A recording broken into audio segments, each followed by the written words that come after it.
Let's talk security. Security threats in vulnerable communities require a robust and immediate response to protect citizens and restore stability. In line with this, the Senate has moved a motion directing the armed forces to deploy sufficient military personnel to local government areas in Borno State at a risk of attacks by insurgents. The Senate acknowledged the significant sacrifices made by the military in combating insurgency, but expressed concerns over the lingering presence of Boko Haram in Abadam and Marte local government areas of the state. Meanwhile, the state governor, Professor Babagana commended the military for the decisive action that led to the defeat of Boko Haram insurgents in Kukawa town. Now let's hear from the senators.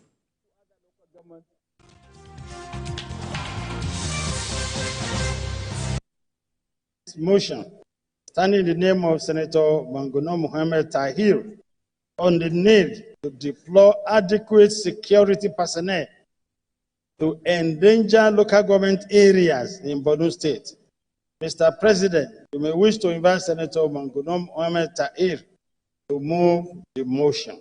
Guzamala local government, which is one local government from my senatorial district, and a neighboring local government to my own local government of Mangono, is completely under the control, tight control of Boko Haram insurgents, because of the fact that not a single security personnel is found in the whole local government. As a result, civil authority is lost, and Boko Haram are effectively in control of that local government.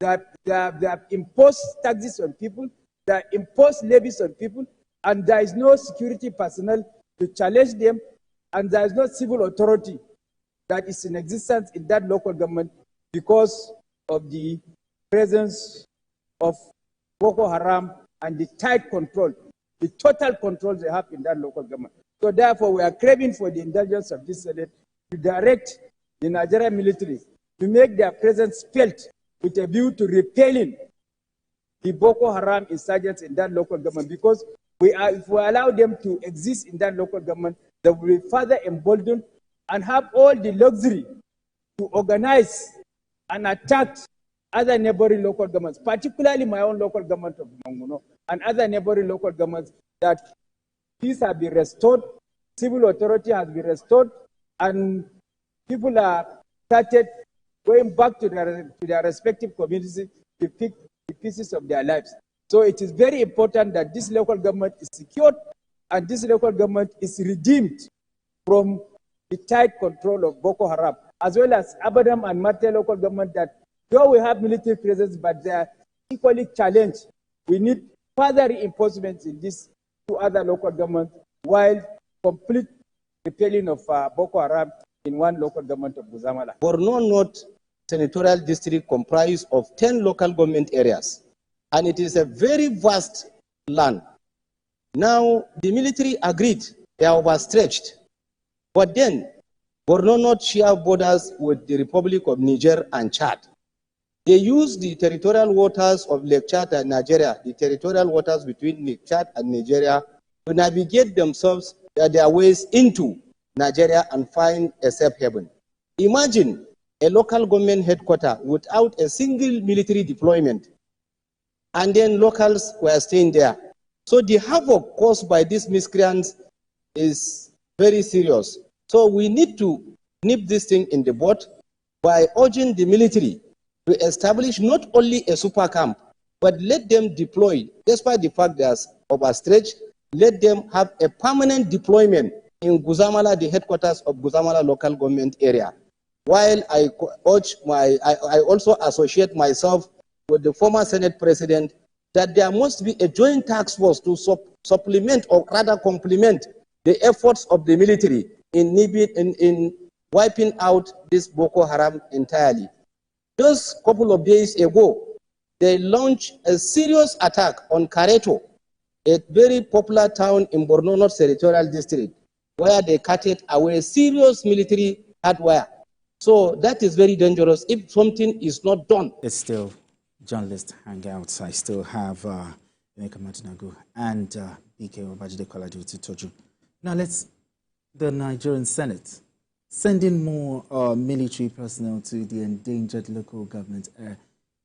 Is this enough to quell the security situation in those areas? The motion and resolution of the Senate is a very important one. For so long, the Speaker of the Borno State House of Assembly has been pleading that they should put security forces in his local government. When his father died, his father was buried in Maiduguri. Nobody dares to go to the local government. That entire local government, there is no military presence. Efforts had been made. I was in Bishewu's Palace in Borno State when Vice President Kashim Shettima visited last year. And the Shehu pleaded that there were some communities in Borno State that the people are still under Boko Haram authority, so to say. This is not a story that anybody, I was there. Till today, Uzamana local government, its headquarters, Gudumbali, there is not one soldier. There is not one soldier. And this is not the first time we say it here. We've talked about it. People have asked why the military is reluctant to go. Exactly. There. We hear that even the enemy has been building, digging trenches and all that. If you leave a place for them for too long, it will become so strong there that they won't even be thinking of leaving the place.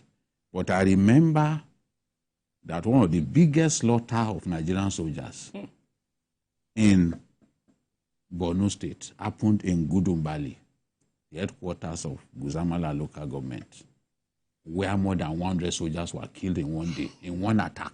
What? No way. 120? Yes, there is a stone, a memorial stone that was put there in honor of those soldiers. It's still there, in honor of the soldiers that were lost in that phase of the war. More than 100 soldiers killed in one day. So it's an experience that most soldiers will not want to recall.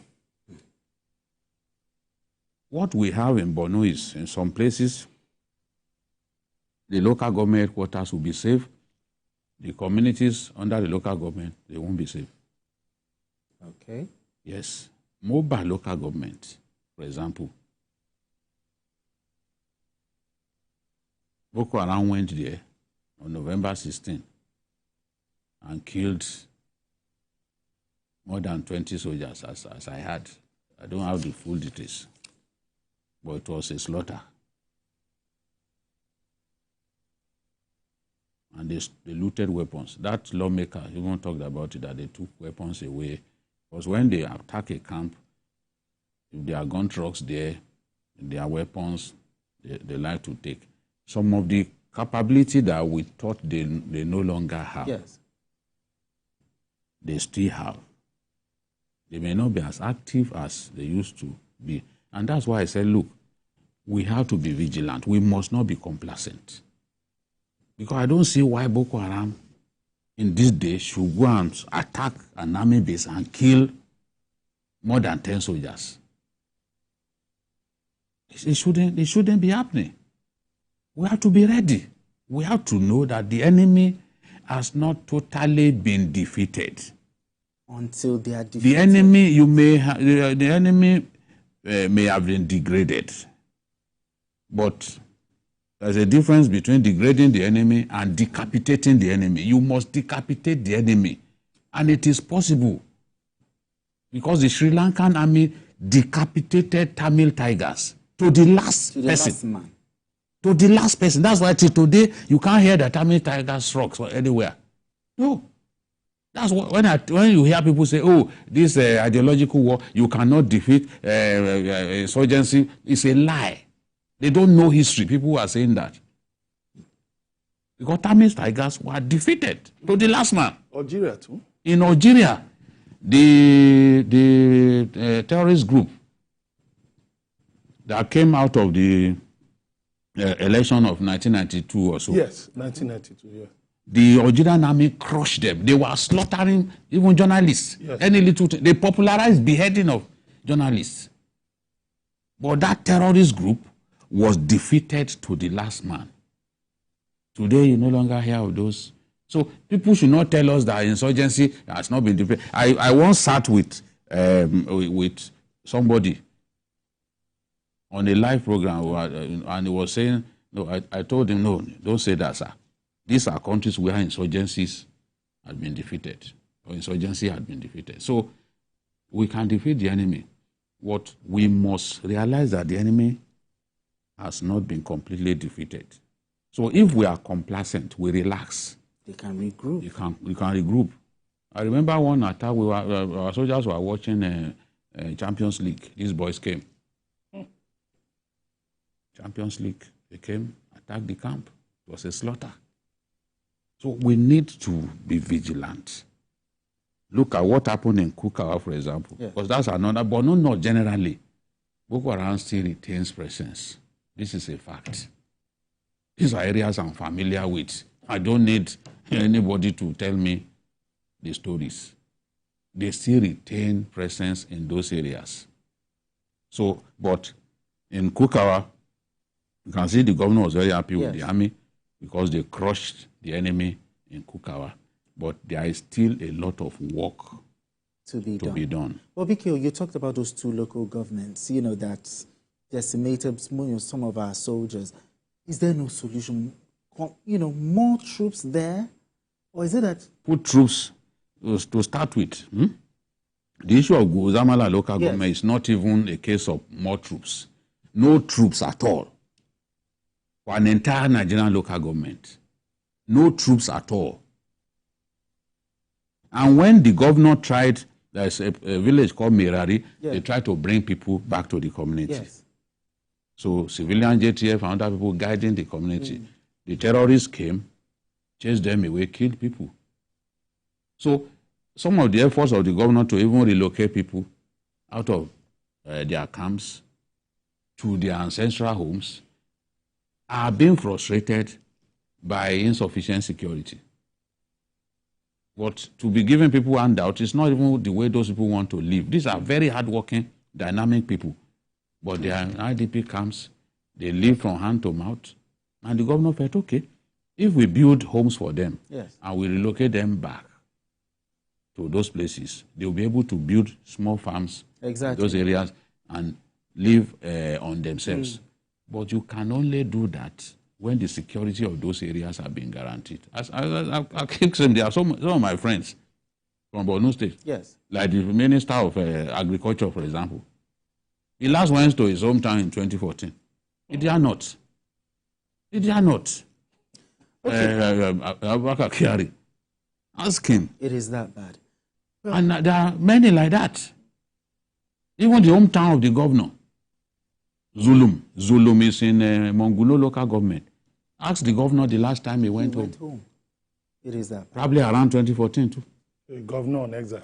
Now, talking about... but the thing is, what can he do? Now, talking about the governor, you know, praised the efforts of the military, you know, for defending the town, the Kukawa town against... What are your thoughts on that one?